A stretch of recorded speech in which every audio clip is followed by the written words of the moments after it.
지역이 살고 지역민이 사는 정책과 행정, 시민사회는 어떻게 나아가야 할지 짚어보는 시간. 대구미래 우리 손으로 순서입니다.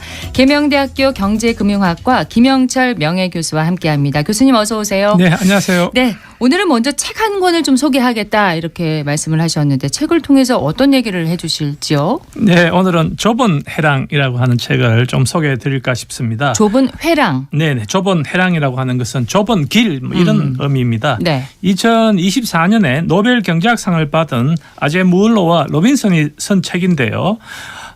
세계상의 모든 국가가 자유롭고 풍요로운 사회가 되기를 바라지 않습니까? 그럼요. 그런데 그런 국가를 만드는 길이 좁고도 험하다는 이야기가 이 책의 주제입니다. 그야말로 이상이라는 거네요. 네네. 근데 왜 이렇게 어려운 걸까요? 예, 이렇게 설명합니다. 국가는 크게 보면 두 가지 종류의 공동체가 있다고 설명하는데요. 하나는 국가 전체입니다.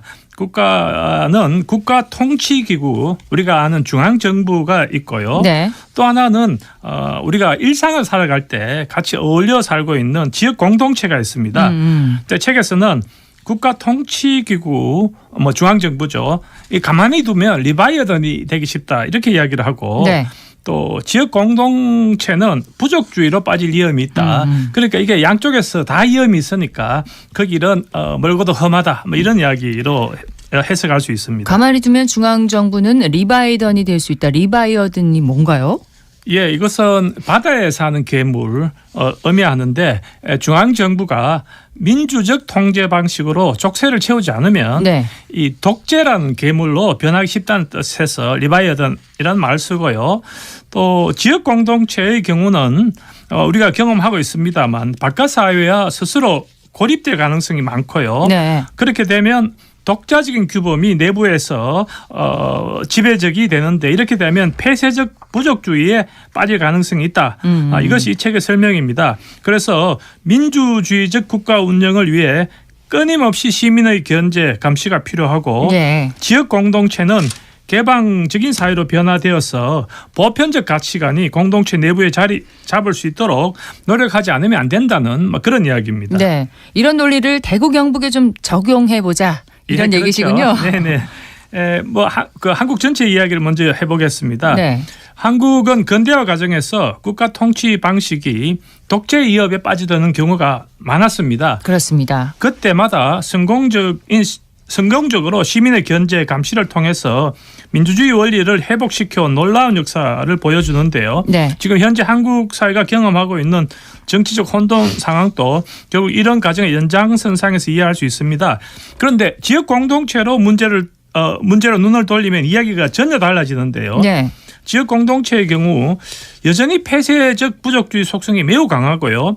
또 이를 극복하기 위한 내부 역동성이 상대적으로 매우 약합니다. 특히나 저희가 살고 있는 대구 경북의 경우에는 지역 공동체 폐쇄성이 다른 지역과 비교해서 그 정도가 매우 강하다라는 사실을 부정할 수 없는데요. 네. 그러니까 이 좁은 해랑에서는 중앙정부의 민주화, 지방 공동체의 개방성 이 두 마리 토끼를 동시에 잡아야 되는데 네. 제가 해석하기는 한국 사회에서 이제 지역 공동체의 폐쇄성이 국가 전체가 좁은 해랑으로 접어드는데 그 어떤 발목을 잡고 있는 상황이 되었고 그곳에 대구 경북 이 지역 공동체의 책임이 굉장히 크다 이런 생각을 합니다. 오히려 좀 반대 논리인 것 같네요. 네네, 그렇죠. 네. 네. 개방성은 하나의 문화이고 정체성인데 우리 지역에 정착시키는 게 이렇게 쉽지 않은 이유가 어디에 있을까요? 정체성을 바꾼다라는 것은 쉽지가 않지 않습니까? 그렇습니다. 특히 이 폐쇄적인 상황을 개방성으로 바꾸는 건 쉽지 않은데요. 그래서 저는 우리가 우리 스스로를 생각하고 있는 이 스토리텔링의 방식, 저는 이것을 주류적 서사구조를 바꿔야 된다 이렇게 주장합니다. 대구 경북에서는 그 사람들이 수도권의 권력 엘리트와 네. 또 우리를 일치화시키는 경향이 굉장히 많습니다. 그래서 이 수도권에 대해서 지역이 수직적으로 종속성에 대한 네. 생각들을 거부 없이 받아들이고요. 또 이런 거부 없이 받아들이는 태도가 항상 국가적 차원의 문제를 지역 차원의 문제보다 우선시시키는 이런 입장으로 변화되고 있습니다. 그런데 이제 국가적 차원의 발전이라는 것이 지역 발전을 약속해주지 않지 않습니까? 그렇죠. 디커플링이 일어나고 있는데 말이죠. 네. 그래서 지역 문제를 지역의 관점에서 이해하고 해결하는 그런 인식 전환이 지금 필요한 시점입니다. 예. 그러니까 과거에 대통령을 많이 배출한 도시여서 그런지 모르겠습니다. 예. 지역 문제가 우선이라는 지역 중심 사고가 필요하다, 중요하다 이렇게 지적을 해주셨고 개방성을 막는 요인으로 또 어떤 게 있을까요? 또 하나는 이런 이야기 가능한데요. 우리가 남이가 이런 말을 많이 하지 않습니까? 많이 하죠. 네, 우리가 강력한 동질적 집단의식을 가지고 있는데 이것까지는 좋습니다만 이게 바깥으로는 굉장히 강한 배타의식을 나타냅니다.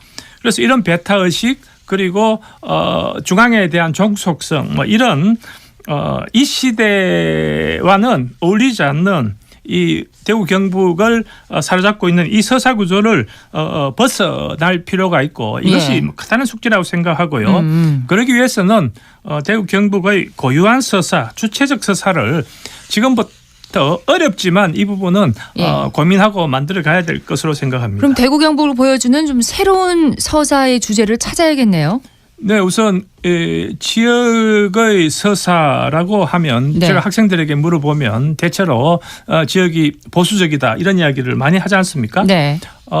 저는 보수성이라고 하는 것이 특별히 뭐 그 자체로서 나쁘다고 생각하지 않는데 이게 이제 굉장히 완고한 그런 태도 네. 그리고 변화를 거부하는 뭐 이런 태도의 부정적 속성이 두드러질 때 이것은 문제가 됩니다. 예. 그래서 새로운 서사의 주제라고 하는 것은 결국은 이 지역이 보다 다양성을 가지고 또 포용적이고 미래지향적 이런 서사 구조를 만들어 가야 되는데요. 네. 제가 하나 사례를 한번 들어볼까요? 네. 화제의 드라마죠. 폭삭 소가수다. 지금 이게 굉장히 화제지 않습니까? 그렇습니다. 거기서 나타나는 휴머니즘 그리고 제주도의 아름다운 자연 풍광 이게 제주도에 대한 새로운 서사를 지금 만들고요. 네. 이런 서사가 제주도를 매우 매력적인 이런 섬으로 만들고 있습니다. 네. 바로 이런 것들이 서사의 힘이죠. 예. 지역을 알고 연구하는 더 좋은 스토리를 좀 찾을 수 있는 그런 뭐 모임이 좀 있었으면 좋겠는데 그런 청년들의 모임이 있다면서요?